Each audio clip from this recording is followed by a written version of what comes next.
Today I'm going to discuss the immune system obstacles that bacteria would encounter with their initial contact with skin,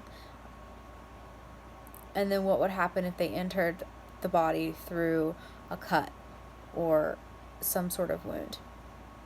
So, there are innate immune system responses to any pathogen that tries to infiltrate your body, no matter what type. And these are called nonspecific immune reactions. These are present at birth, and the skin is the part of the first line of defense against invading pathogens, and it plays an essential role in protecting the body from infection. The skin also has salts, which are antibacterial in nature. The skin is composed of 3 layers, which are the epidermis, dermis, and hypodermis. The epidermis is made up of cells containing a lot of keratin that allow the skin to be resistant to bacterial enzymes. These are also all dead cells that shed to shed off any sort of pathogen that might be in the skin. They continuously shed their cells. A way for this physical line of defense to be disrupted is when a wound occurs. Breaking the skin's barrier by cutting it on glass or obtaining a splinter can leave the body open to risk of infection. The second line of defense are chemical signals that are sent, such as histamine, which causes the blood to be leaky and to be able to flow to the area because it dilates the blood vessels and attracts other cells to help fight the infection.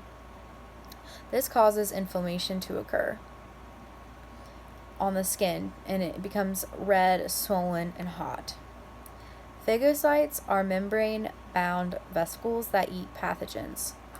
When they encounter a foreign invader, they engulf that organism where it undergoes a process called phagocytosis.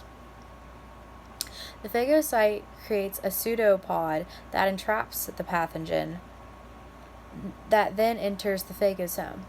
The phagosome combines with lysosomes, forming a phagolysosome, which further increases their acidity level that activate enzymes that cause a respiratory burst.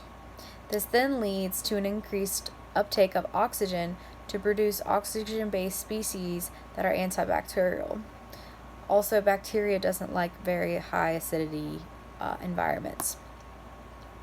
After the foreign invader is destroyed, most of it is converted into waste, and that is excreted from the cell, but not all of it. A little bit is stored in the phagocyte, so they're able to create an adaptive immune response in the future to resist further infection. And this response happens way quicker and is able to fight off the infection way sooner. Thank you.